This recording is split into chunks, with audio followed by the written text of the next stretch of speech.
I'm David Olson, and welcome to this climate dialogue on We Don't Have Time. Our global financial system it's out of date.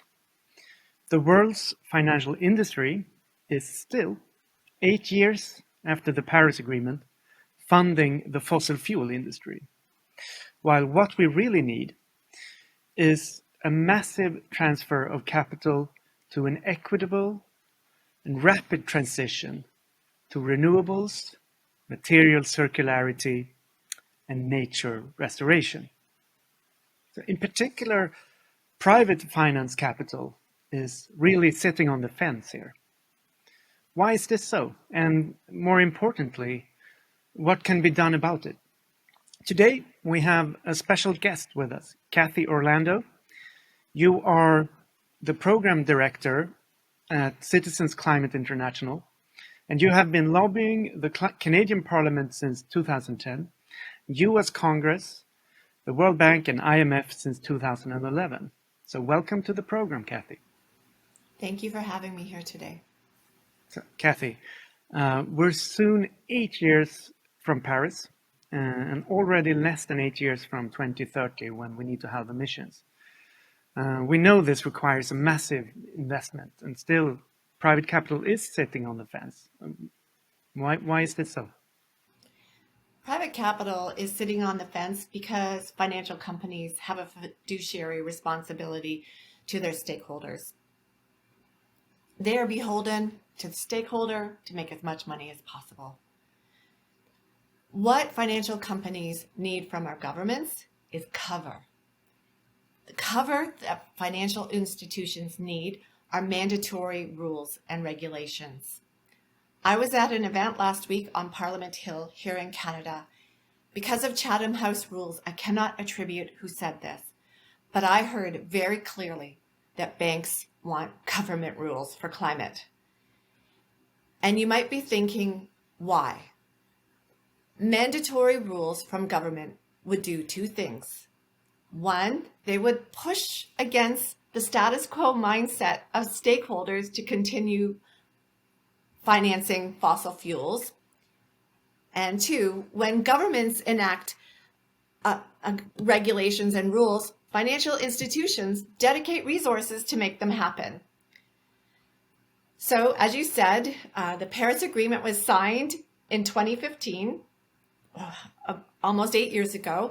And to reach the 1.5C Paris Agreement goal, we must cut dangerous greenhouse gas emissions in half by 2030. And as a reminder, we're also supposed to attain the SDGs or the Sustainable Development Goals as well, but we're not. So just how bad is it? Do you have any numbers or figures? Yes. So here is a report commissioned by the Sierra Club and conducted by Fair Finance International. It was from January 2023. And if you look at the totals of that which was invested in globally in fossil fuels versus renewable energy, and you did the calculation, you would note that 93% of finances went towards fossil fuels between 2016 and 2022. As that means only 7% went to renewable. And this is since the Paris Agreement has been signed. This you would think that in a world where everyone is coming together and working towards net zero, you would think that the relationship should be the reverse. Yes, you would. But for some reason, and I think it'll become clear as the presentation goes on, they're not doing this. And they need rules. It's pretty obvious. So let me show you one more example. You were at COP26 in Glasgow, and you might remember Mark Carney announced the Glasgow Alliance for Net Zero. And at that event, banks and insurers with more than $140 trillion of assets made voluntary commitments to net zero by 2050, but just a fraction of that has been invested. And let's keep in mind the International Energy Agency a very conservative agency, as well as the Intergovernmental Panel on Climate Change, which every government in the world signs off on, has said we cannot be building more new fossil fuel infrastructure. But sadly, since the GFANZ institutions signed on to this, another $270 billion for fossil fuel infrastructure was built, according to this January 2023 report. That's it's a staggering figure, and those of us in the field, we kind of know this is the case. But still, I mean, this really speaks to the lack of direction here, in a sense, or it's going in the wrong direction still. I guess the problem here is that it's still voluntary commitments, and we're lacking the structure and the support to go some other direction. Yeah, you're right. That's the point. And it's highlighted in yellow. They're voluntary. Yeah. And they're directionless. And let's pull back a little bit and look at the word government. Government comes from the French word and Latin word gouverner, which means to steer. Our governments are meant to steer us to safety, and they're not. They're not creating rules and regulations to protect the planet and protect the people. And the financial institutions, if they're not regulated appropriately, they will make bad investments and we will be in big trouble. So there's things that can be done. So in terms of things that can be done, then, I mean, I asked you about it before, but what particular things can be done, but with more like a bird's eye view of the global system, surveying all the actors and how the system works. What is the low-hanging fruit? Who should be the mover to really change things? Who or what should move? Okay, so in terms of low-hanging fruit, we've already have some of them. Carbon pricing, like in Sweden, Norway, the European Union, and in fact, 49 countries now have carbon pricing. We need carbon border adjustment mechanisms, which will start coming into play in the European Union in 2026. This is going to start pushing money in the right direction. All of us need to look at how our own governments regulate our, what we call Main Street banks on this side of the pond or this side of the Atlantic, in the UK are called high street banks. So you need to have regulations for them. But I would like to focus in particularly on the multilateral development banks. And who are the leaders? Well, I think everyone should listen very carefully to the day one speeches at the United Nations Framework Convention on Climate Change, because this is when the leaders speak and they give us signals. So Vice President Al Gore and Mia Mottley almost did a team tag at COP27. And I knew on day one at COP27 what we would be doing for a big project we would be doing at Citizens Climate International. We'd be looking very closely at what's happening in the multilateral development banks.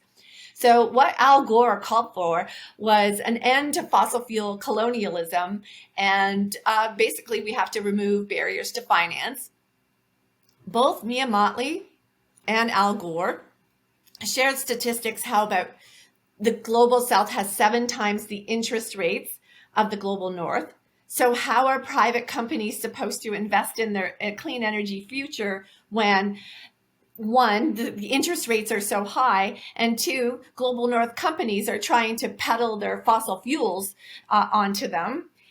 So Mia Mottley has this plan. It's called the Bridgetown Initiative. And to state it simply, $500 billion of public finance into our multilateral development banks, and we'll focus in on the IMF and the World Bank, could unleash $5 trillion of private sector finance for a clean and sustainable and equitable world. And yeah, it's very exciting. And last thing about Prime Minister Mia Mottley, she's from Barbados, which is in the Caribbean. It's on the front lines of the climate crisis. And she's also a graduate of the London School of Economics. And her work is impeccable, and everybody should know about it. Okay, so that's a huge potential in World Bank reform, basically. that you're speaking to here, and it has not gone unnoticed, as you say. But maybe give some background here. Why has the World Bank this, unique position, and why is it uniquely positioned to really do substantial change?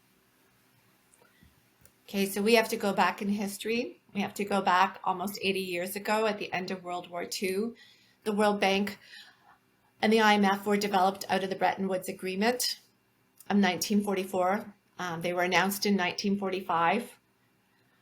In the 21st century, the International Monetary Fund has 190 members, but 80 years ago, it was formed from 90 countries. And a lot of these countries that are now at the IMF and World Bank were former colonies of the European countries. So that is why we need to decolonize this system.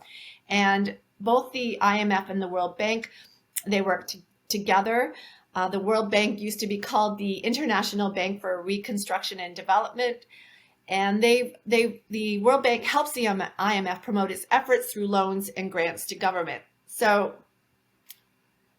what happened was last year, the US Treasury tasked the World Bank with what's called an evolution roadmap. So it's undergoing a transformation.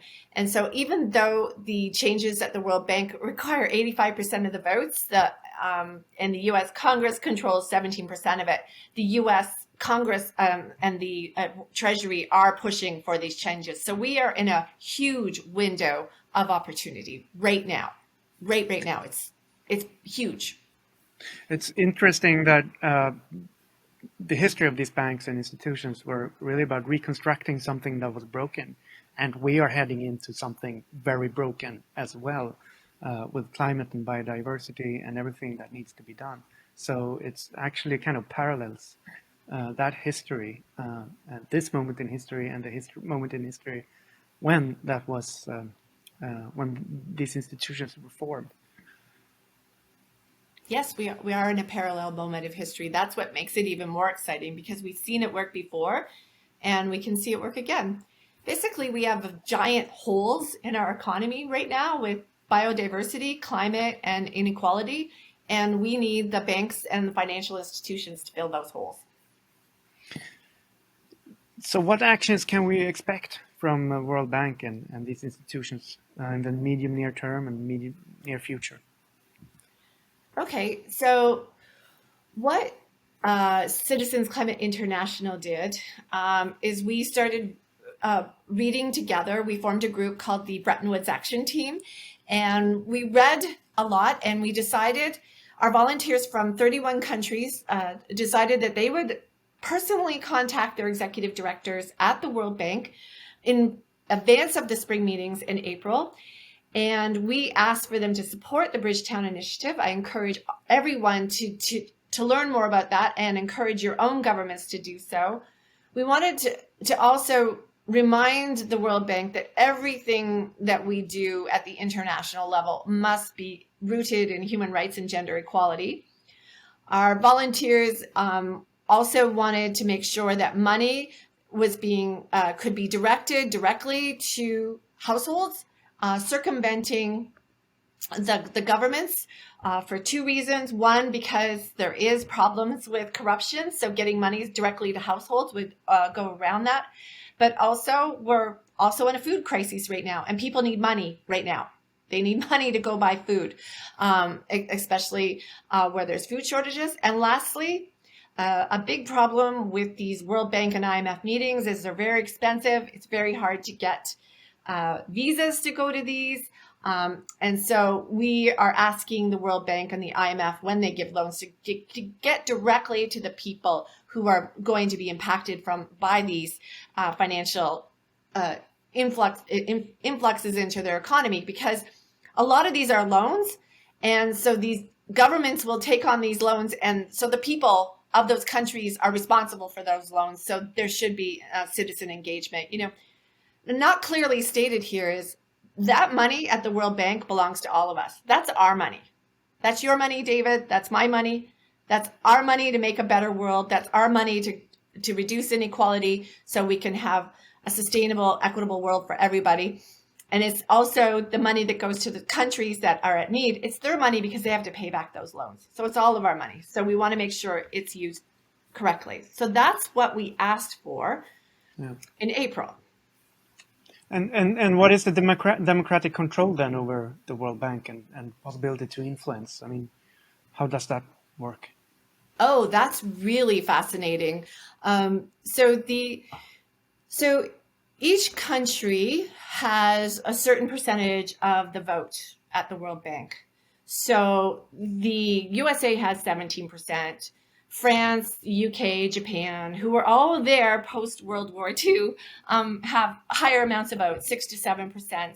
And then the rest of us are in like coalitions of like overarching executive directors at the bank. So yeah, I think Norway, Sweden, and those countries are all clumped together. Denmark, Canada is actually clumped together with Ireland and the English-speaking Caribbean. And there are 17 divisions at the World Bank, 17 executive directors, and they all vote. And they vote, and they need a majority vote in order, an 85% vote in order for something to be passed. Okay, so and how do we get engaged and influence the process? Well, there are two ways. You can go through your financial, the part of your government that controls the World Bank. So for the United States, it would be the U.S. Treasury. Here in Canada, it's our finance department. But you can also go directly to your own executive director at the World Bank. And that's precisely what these volunteers did. There's a few more things that are happening here. This is going to happen throughout the year.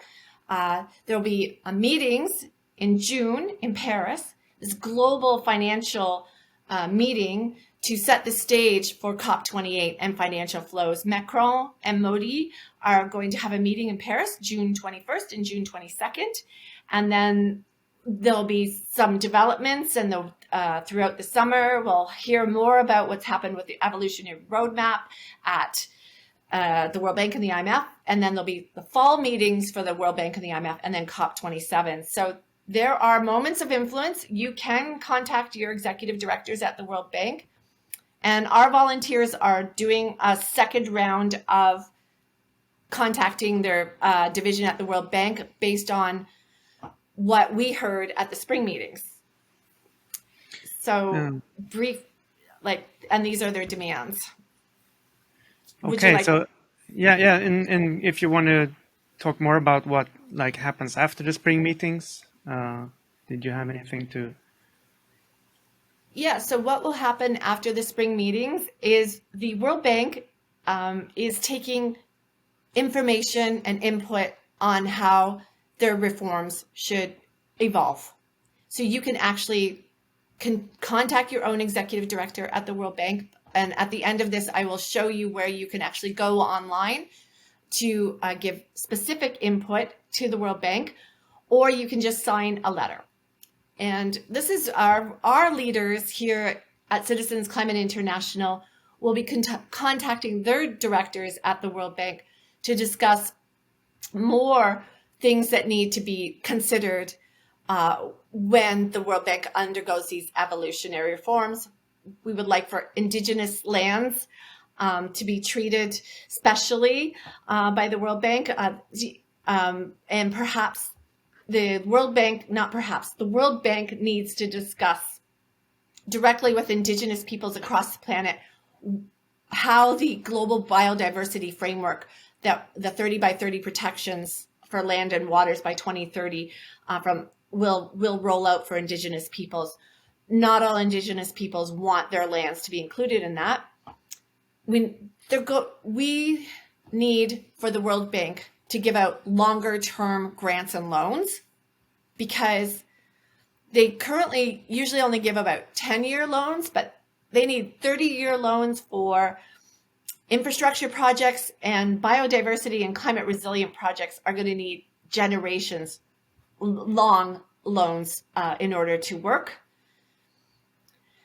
Everybody must familiarize themselves with Integrity Matters, which was a United Nations document that was introduced at COP27.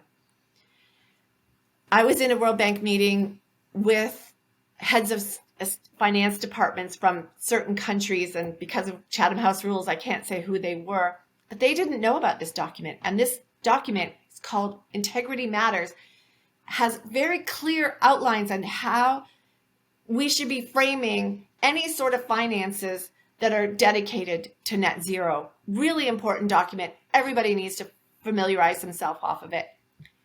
And one last piece of advice that came from a banker from Africa.